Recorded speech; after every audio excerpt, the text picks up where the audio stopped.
వెతలు తీరును కృపలు దొరుకును సాటి లేనిది యేసుని నామం యేసునామమే మధురం మదిలో తలచిన ధన్యం యేసునామమే మధురం. ప్రభువునందు ప్రియమైన దేవుని బిడ్డలారా, నేటి వాక్య ధ్యానం కొరకు సహకారం ఇచ్చిన కుటుంబము పెదపాడు గ్రామము నుండి గుర్రం సాల్మన్ రాజు గారి జ్ఞాపకార్థం వారి కుటుంబ సభ్యులు సహకారం అందిస్తున్నారు. వారికి ప్రత్యేక ధన్యవాదాలు. వాక్యం కొరకు ప్రార్థిద్దాం. పరిశుద్ధుడా, వందనాలు. మీ దాసుడు సాల్మన్ గారిని మీ సన్నిధికి తీసుకున్నారు. వారి కుటుంబం ఇచ్చిన సహకారమును బట్టి బిడ్డలను దీవించండి, ఓదార్చండి ప్రభు, ఆదరించండి.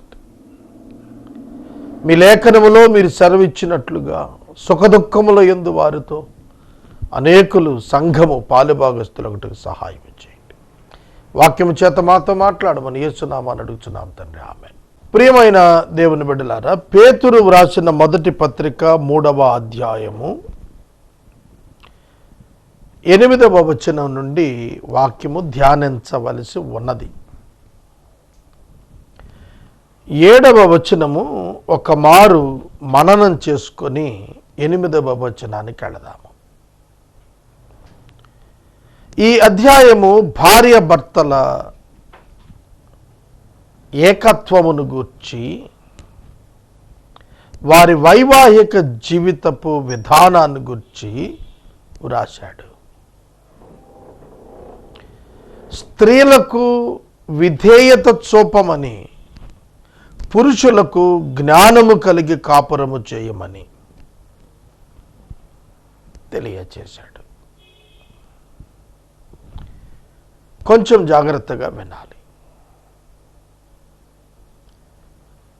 దేవుడు మానవులను స్త్రీ పురుషులనుగా తన స్వరూపమున తన పోలికలో సృజించాడు. ఆదాము హవ్వ ఇద్దరు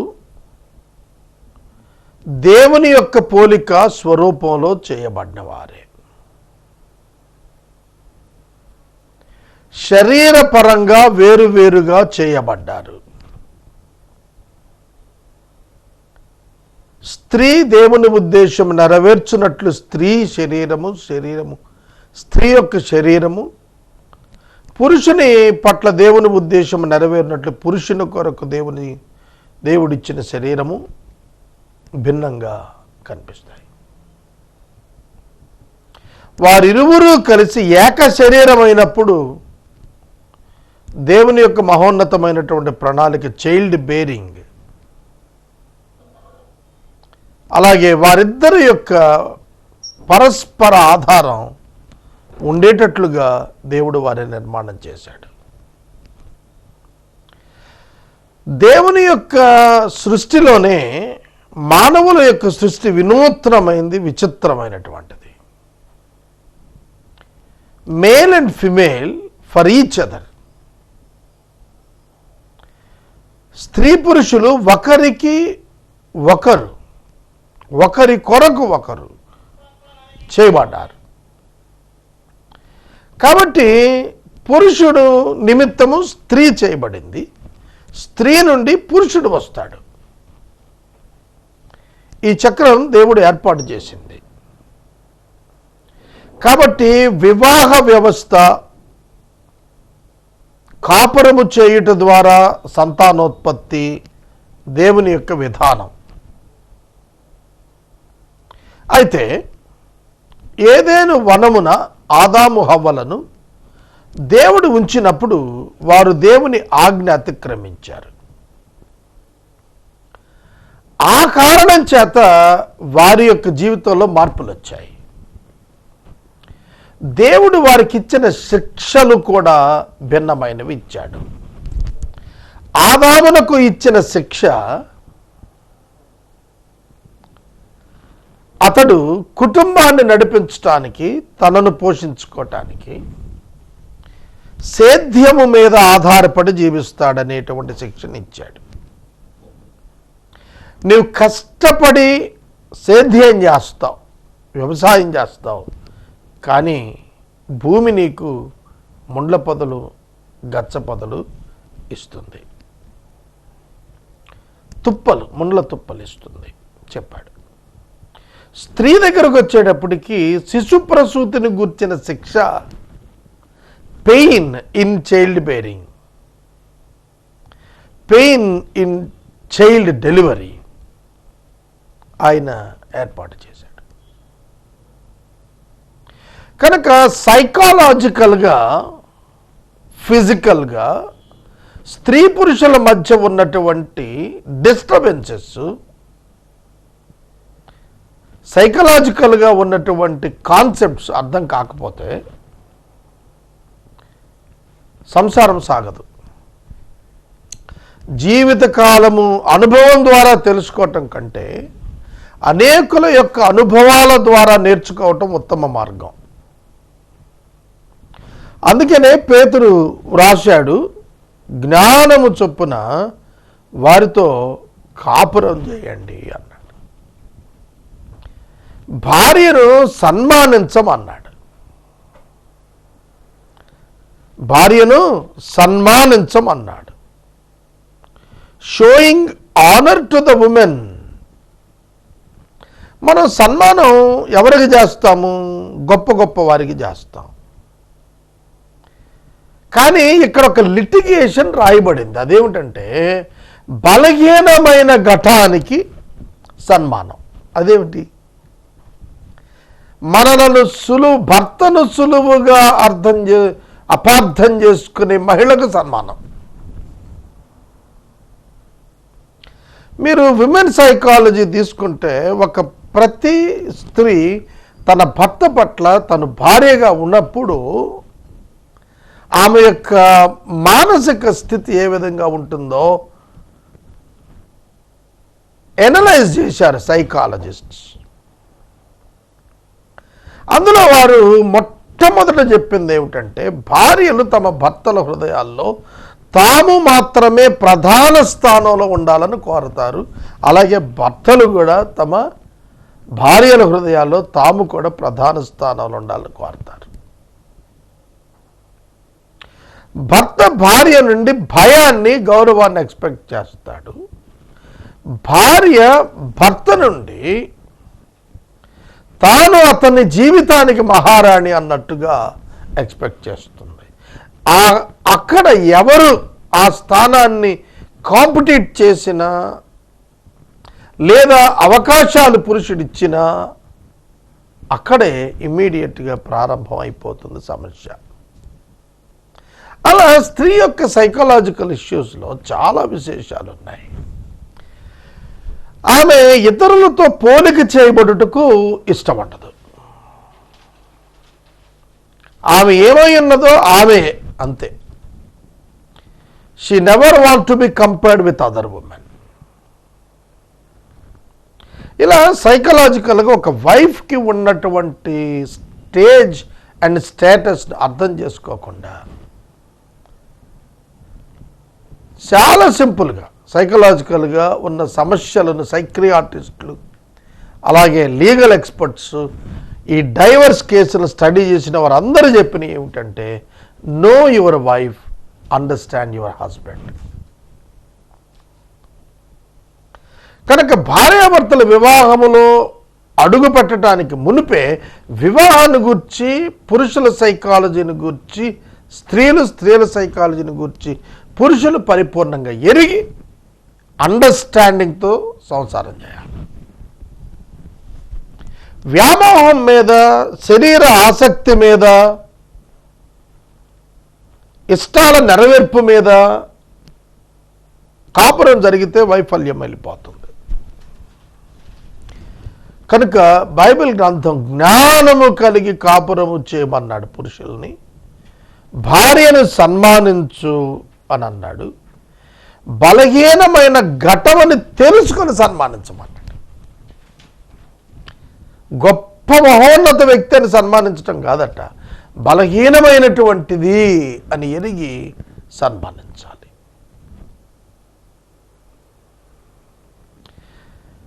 చూడండి, మనం ఒక వింతైన దృశ్యం చెబుతాను వినండి. భర్త భార్యకు లగేజ్ అప్పచెప్పి మోయిస్తూ ఉంటాడు. అదొక సెక్షన్. భార్య లగేజ్ భర్త తీసుకొని నడుస్తూ ఉంటాడు. ఈ రెండిట్లో ఇండియన్ కల్చర్లో మనం ఇప్పుడు అభ్యాసంలో చూస్తున్నటువంటిది ఏమిటంటే, భార్య బరువులు మోస్తూ వెళ్ళాల, భర్త హుందాగా వెళ్ళిపోతుంటాడు. భర్త బరువులు మోస్తుండగా భార్య హుందాగా నడిచి రావటం బిబ్లికల్వే, సన్మానించడం అంటే అది బలహీనమైన ఘటం. ఆవిడ ఆ యొక్క ఒత్తిడికి గురి కాకుండానట్లుగా, భారం ఆవిడ మీద ఉండకుండానట్లుగా ఆమె భారాన్ని కూడా అతడు వహించి నడవటం బిబ్లికల్ ప్యాటర్న్. కానీ మనకు ఎంతసేపు ఇండియన్ కల్చర్లో స్త్రీని అణిచి చూయించారు. పిహెచ్డి చేసిన వాళ్ళు ఎంతోమంది వంటగదికి పరిమితం అయిపోయిన పరిస్థితి. పురుషుడే ధర్మమే ఉద్యోగం, స్త్రీ ధర్మం గృహస్థ జీవితం అనే ఒక పరిస్థితిలో మనం ఉన్నాం. అనేక దేశాలు ముందుకెళ్ళిపోవటానికి కారణం ఏంటంటే, స్త్రీ యొక్క శక్తిని వాళ్ళు వినియోగించుకున్నారు. మన దేశంలో కొన్ని లక్షల ఆటోస్, కార్స్ ఉన్నాయి, కోట్లు కార్లు ఉన్నాయి.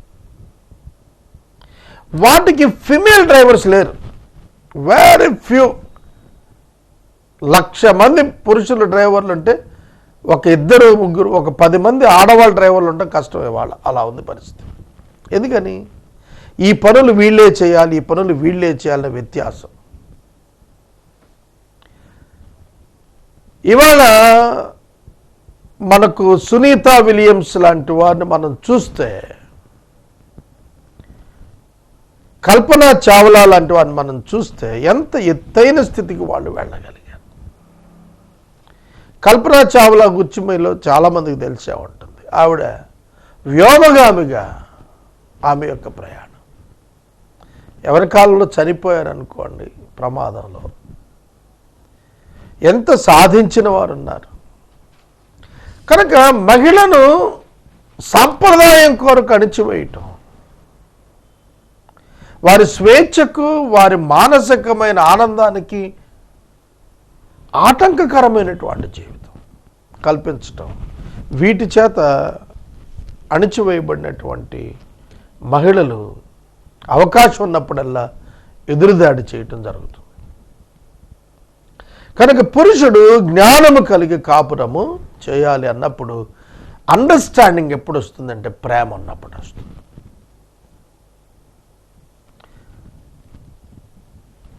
భార్యను ప్రేమించిన వాడు భార్యను అర్థం చేసుకోవడానికి ప్రయత్నం చేస్తాడు. భార్య తనను అర్థం చేసుకోవాలని ఆశించిన దానింతటి కంటే భార్యను అర్థం చేసుకోవడానికి ప్రయత్నం చేసిన వాడి సంసారమే ఫలభరితంగా, క్షేమదాయకంగా ఉంటుంది. భార్య భర్తను అర్థం చేసుకుని ఆమె దేవుని యొక్క విలువలను ఎప్పుడైతే కొనసాగిస్తుందో అప్పుడే వారి కాపురం సజావుగా ఉంటుంది. బైబిల్ గ్రంథంలో ఎంతోమంది దైవజనులు వారి భార్యలను అర్థం చేసుకున్న భర్తలను అర్థం చేసుకున్న భార్యలు, వారి మిషన్ అర్థం చేసుకున్నటువంటి భార్యలు ఎంతో సహకరించారు. కనుక దేవుని యొక్క వాక్యంలో మనం రాజుల గ్రంథం చూస్తే, రాజుల యొక్క తల్లుల పేర్లు ప్రత్యేకంగా రాశాడు. ఆ తల్లులు పిల్లల పెంపకంలో, రాజ్యము కొరకు పిల్లలను పెంచటంలో వారు ఎంత సఫలీకృతులయ్యారో బైబిల్ గ్రంథం తెలియజేస్తుంది. కొందరు మహిళలు విఫలమైన వారు కూడా ఉన్నారు. కనుక కుటుంబ జీవితాన్ని గుర్చినటువంటి శ్రద్ధ బైబిల్ గ్రంథం బోధిస్తోంది. అన్నదమ్ములు, వారి మధ్యన ఉండవలసిన బాంధవ్యాలు, తల్లిదండ్రులు, పిల్లలు, వారి మధ్యన ఉండవలసినటువంటి బాంధవ్యాలు, పిల్లల మధ్యన ఉండవలసినటువంటి బాంధవ్యాలు, భార్యాభర్తల మధ్య ఉండవలసిన బాంధవ్యాలు, వీటన్నింటికీ మూలము ప్రేమ. ప్రేమ ఎప్పుడైతే వారిరువురి మధ్యన ఉన్నదో వారి జీవితము భిన్నముగా ఉంటుంది. విధేయత ఎప్పుడు వారి జీవితాల్లో కనబడినదో దేవునికి, అప్పుడు వారి జీవితాలు ప్రత్యేకముగా ఉంటాయి. భార్యను సన్మానించుట, భార్యను తోలనాడకుండుట, భార్యను గౌరవించుట, అది సమాజంలో ఎప్పుడైతే భర్తలు నేర్చుకుంటారో ఆ సమాజం భిన్నంగా ఉంటుంది. అత్యధికమైన వివాహాలు కూలిపోవటంలో భర్తల నిర్లక్ష్యము భార్యల పట్ల ప్రధాన అసంతృప్తిగా మహిళలు విడాకుల సమయంలో వెల్లడించారు. నీ ఆదాయం గొప్పదవ్వచ్చు, నీ హోదా గొప్పది కావచ్చు, భర్తగా నీవు బాగా చదివిన వాడవు కావచ్చు, భార్యను నిర్లక్ష్యం చేస్తే ఆ భార్యకు కలిగే అసంతృప్తి నీ జీవితంపై పడుతుంది, మీ వివాహంపై పడుతుంది. ఇవాళ అసంతృప్తితో కూడినటువంటి బ్రతుకులు అత్యధికంగా ఉన్నాయి. అందుకే పురుషులకే బాధ్యత ఉన్నది వివాహం కాపాడుకోవటంలో, స్త్రీల కంటే కూడా. భర్తలు చాలా బాధ్యత కలిగిన వారు కుటుంబాన్ని పట్ల. ఎందుకంటే అతడే ఏలిక యజమానుడై ఉన్నాడు. He is sole responsible. పిల్లల గురించి అతడే రెస్పాన్సిబుల్, వైఫ్ గురించి అతడే రెస్పాన్సిబుల్, రిలేషన్స్ గురించి అతడే రెస్పాన్సిబుల్, ఫీడింగ్ని గురించి అతడే రెస్పాన్సిబుల్, ప్లానింగ్ని గురించి అతడే రెస్పాన్సిబుల్, ఫ్యూచర్ని గురించి అతడే రెస్పాన్సిబుల్. అదే శిరస్సు అంటే. కాబట్టి కుటుంబాలు కట్టబడాలి, కూలబడకూడదు. డైవర్స్ అనేది క్రైస్తవ విధానములో లేదు. పరిత్యాగ పత్రిక ఇవ్వటం క్రైస్తవ విధానము కాదు, అన్బిబ్లికల్ వే. అంతే. వారిద్దరూ ఏక శరీరం, they cannot be separated. Death ఒక్కటే డిపార్ట్ చేస్తుంది తప్ప వారిని, అది కూడా న్యాచురల్ డెత్ సెపరేట్ చేస్తుంది తప్ప మరేమి కాదు. దేవుడు జతపరిచాడు, నరులు ఎవ్వరు వేరు చేయటానికి వీలు లేదు. కనుక వివాహములో వారిరువురు దేవునికి లోబడి జీవించినప్పుడు చక్కటి దాంపత్యం వారికి దొరుకుతుంది. వారి యొక్క బాడీ డిజైన్లోనే మ్యూచువల్ నీడ్, ఒకరి అవసరత మరొకరికి దేవుడు ఉండేటట్లుగా ఆ శరీరాలను నిర్మాణం చేశాడు. ఆ రెండు శరీరములు ఒక శరీరమైనప్పుడే అది పరిపూర్ణమైనటువంటిదిగా ఉండగలుగుతుంది సమాజంలో. కుటుంబం ప్రధానమైనదిగా దేవుడు ఎంచాడు. ఎందుకంటే దేవుని యొక్క కుటుంబం అర్థం చేసుకోవటానికి మానవునికి దేవుడు కుటుంబాన్ని అర్థం ఇచ్చాడు. దేవుని స్థానము, సంఘము స్థానము విశ్వాసులు గ్రహించినట్లుగా వివాహము అనుమతించబడింది. దేవుడు జ్ఞానం కలిగి కాపురం చేస్తున్నాడు. God knows all our weaknesses. మన బలహీనతలన్నీ ఎరిగినటువంటి ప్రభువు మనలను తన యొక్క వధువుగా అంగీకరించి సిద్ధం చేస్తున్నాడు. ఎన్నో సందర్భాల్లో అనేక విషయాలలో దేవుని పట్ల తొలగిపోయాం మనం. అయినప్పటికీ దేవుడు మనల్ని సన్మానిస్తున్నాడు. ఒక్క చిన్న ప్రార్థన మనసులో దేవా అని పిలిచినప్పుడు నేనున్నాను, నాకు తెలుసు అని ఆయన స్పందిస్తున్నాడు. ఆయన ఎంత సన్మానిస్తున్నాడు విశ్వాసిని ఒక్కసారి ఆలోచించండి. మహోన్నతుడైనటువంటి దేవుడు విశ్వాసుల హృదయాలలో నివాసం ఉండటానికి ఇష్టపడి వారి బలహీనులని సన్మానిస్తున్నాడు. ఆయన తృణీకరించలేదు, విసర్జించలేదు, అగౌరవపరచలేదు. కనుక పురుషునిది బాధ్యత భార్యను సన్మానించి, గౌరవించి, జ్ఞానము కలిగి కాపురము చేయమన్నాడు. 8వ వచనం, తుదకు మీరందరూ ఏకమనస్కులై ఒకరి సుఖదుఖముల యందు ఒకరు పాలుపడి సహోదర ప్రేమ గలవారై ఉండాలి. ఆనందముతో ఉన్న ఇంటికి వెళ్ళుట కంటే దుఃఖముతో ఉన్న వారింటికి వెళ్ళమన్నాడు. గమనించండి, నీ రక్త సంబంధికులు, నీ కుటుంబం చాలా పెద్దది. నీ ఫీలింగ్స్, నీ భావాలు ఏ విధంగా ఉంటున్నాయి? మా ఇంటికి వస్తే ఏం తెస్తావు, మీ ఇంటికి వస్తే ఏం పెడతావు అన్న చందాన కాదు. How you maintain the relationships with your blood relations. రక్త సంబంధికులైనటువంటి వారి చేత ఏ విధంగా నీవు నీ యొక్క ప్రవర్తన కలిగి ఉన్నావు, వారి సుఖదుఖాల్లో పాలు పొందమన్నాడు.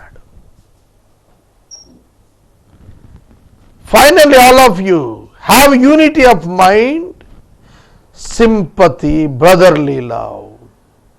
Unity of mind, చూడండి ఎంత గొప్ప మాటలు. యూనిటీ ఆఫ్ మైండ్, ఏక మనస్సు.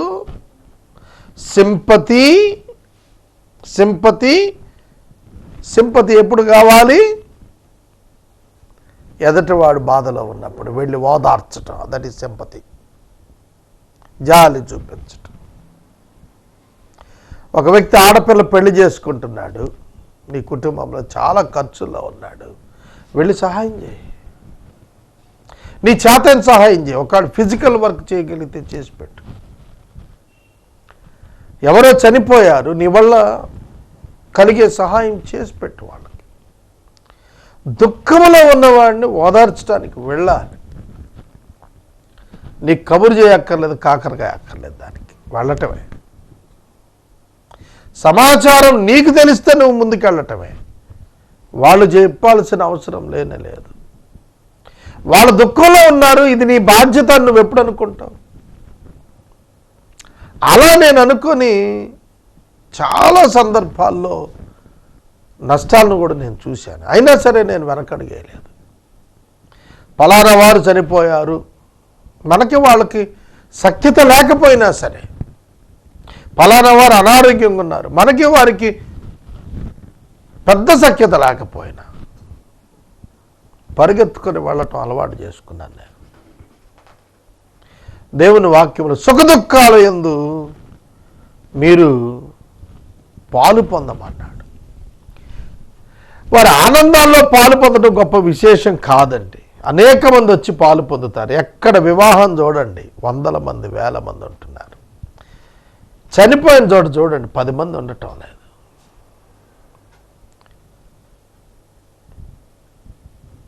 నీ సంఘానికి చెందిన వారు నీ రక్త సంబంధికులే కాదు,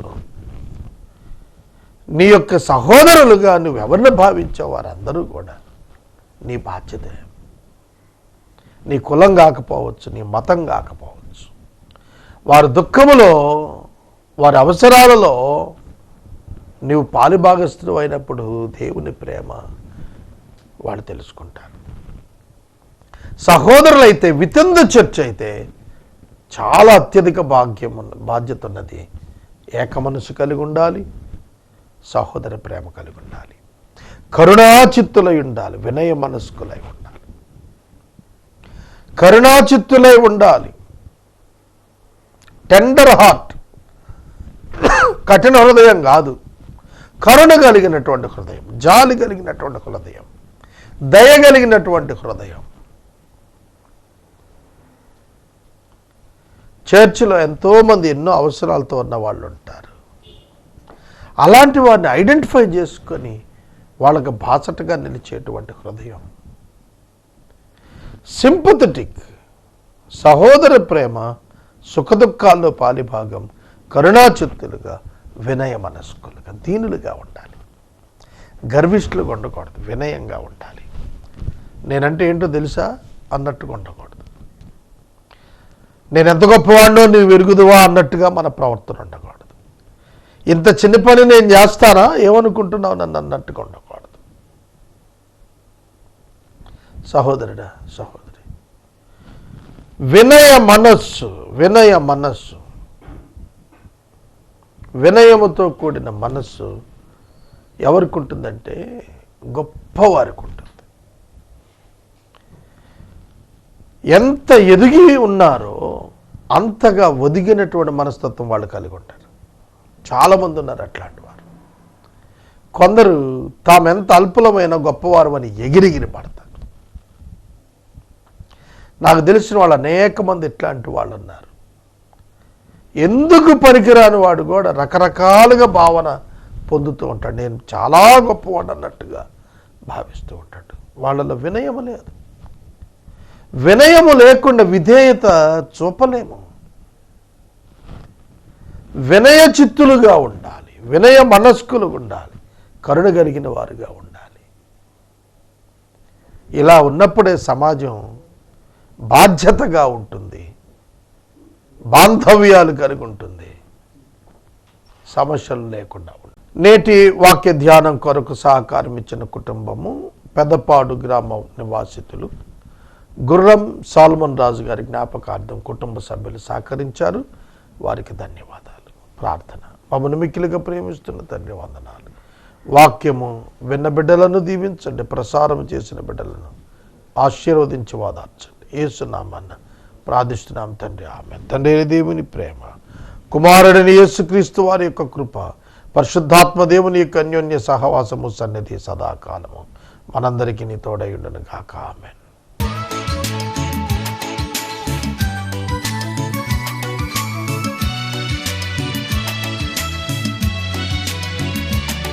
మహోన్నతుడా, నా ప్రాణము నా జీవము నీవే ప్రభు. నీ ఆశీర్వాదాలు ఎన్నెన్నో చూడగా ఉప్పొంగిపోయేను నా హృదయం నీలో. యేసయ్యా నీ వాక్యం వివరించగా. మహోన్నతుడా, నా ప్రాణము నా జీవము నీవే ప్రభు. ఆహా.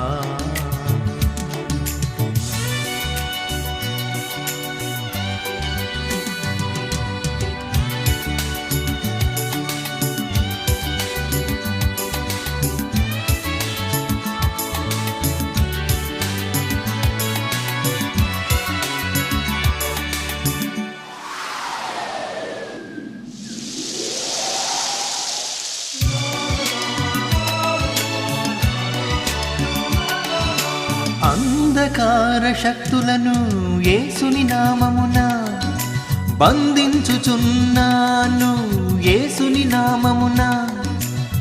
చీకటి తెగులన్నీయు అరికట్టెదను, పరలోకపు వెల్గుతో నిండెదనిలలో.